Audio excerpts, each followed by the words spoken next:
La raison, c'est laquelle toute l'économie nationale est entre les mains des étrangers. Toute l'économie nationale est entre les mains des étrangers. Monsieur Ambroise Mamba, qu'on le veuille ou pas, qu'on monte, qu'on descende, qu'on fasse les élections autant de fois qu'on voudra. Oui. À partir du moment où on ne changera pas cette donne, le social congolais ne s'améliorera jamais.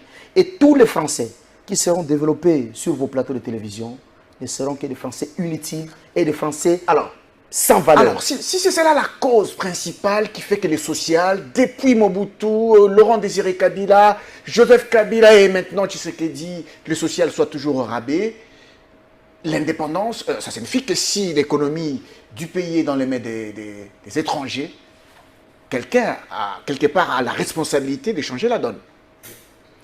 Vous savez, lorsque j'ai dit que l'économie nationale est entre les mains des étrangers, certains compatriotes qui nous suivent peuvent peut-être ne pas comprendre ou ils peuvent peut-être s'imaginer que ce sont des génériques. Hein. Les politiques ont souvent l'habitude de dire, voilà, nous voulons la refondation du Congo. C'est des mots français, oui, oui. J'ai entendu un candidat président de la République qui a même désisté, il dit, il veut la refondation du Congo. Mais c'est quoi les mots? Délice Sanga, pour ne pas le suivre. Tu vas procéder comment?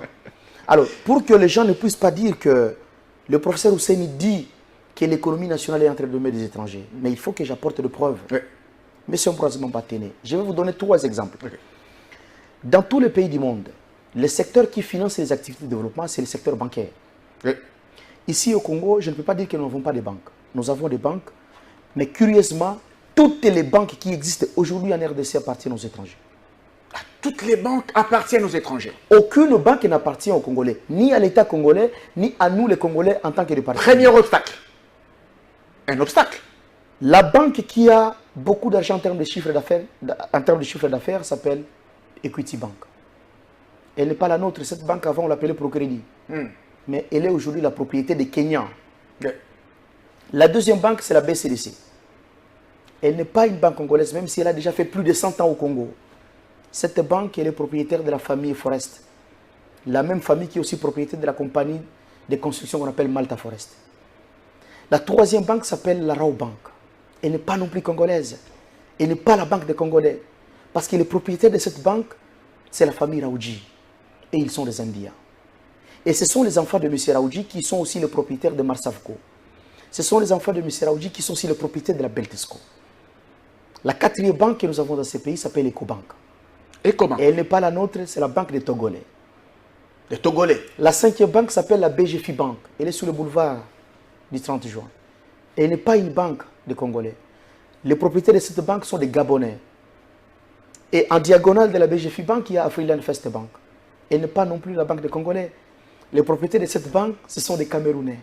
En fait, des banques africaines, hein? Des banques africaines au Congo sans une banque congolaise. Je continue, la liste est longue. Vous êtes sur l'avenue Colonel Lukusa, il y a Citibank là-bas. Elle n'est pas une banque de Congolais, parce que les propriétaires de cette banque sont des Américains. Dans ce pays, nous avons une autre banque qui s'appelle la FBN Bank.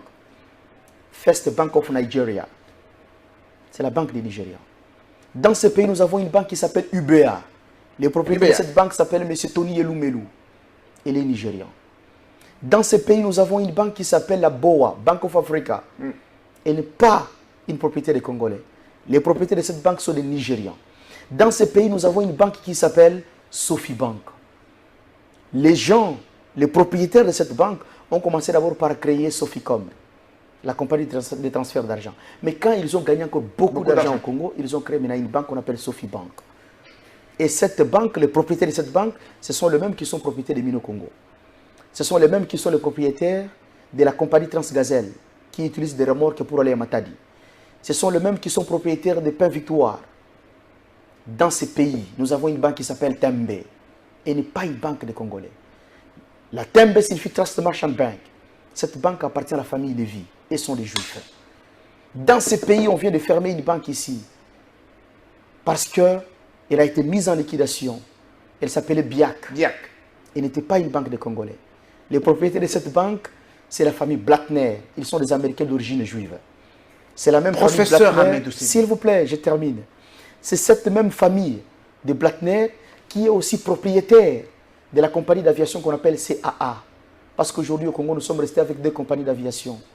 C'est CAA qui appartient à la famille Blattner et ses serviceurs qui appartient à M. Arish Jaktani, qui est un Indien, propriétaire de la société moderne qui vient de construire l'hôpital Mamayemo. Et c'est aussi le même Arish Jaktani qui est aussi propriétaire de l'hôpital Ajiji. Je disais, Biak n'appartenait pas aux Congolais, elle appartenait à la famille Blattner, qui est propriétaire de CAA, qui est aussi propriétaire d'une autre grande compagnie de construction qu'on appelle Safricas. C'est toujours la famille Blattner qui est aussi propriétaire de la compagnie qui fabrique des pneus qu'on appelle Cobra, avant on appelait Goody.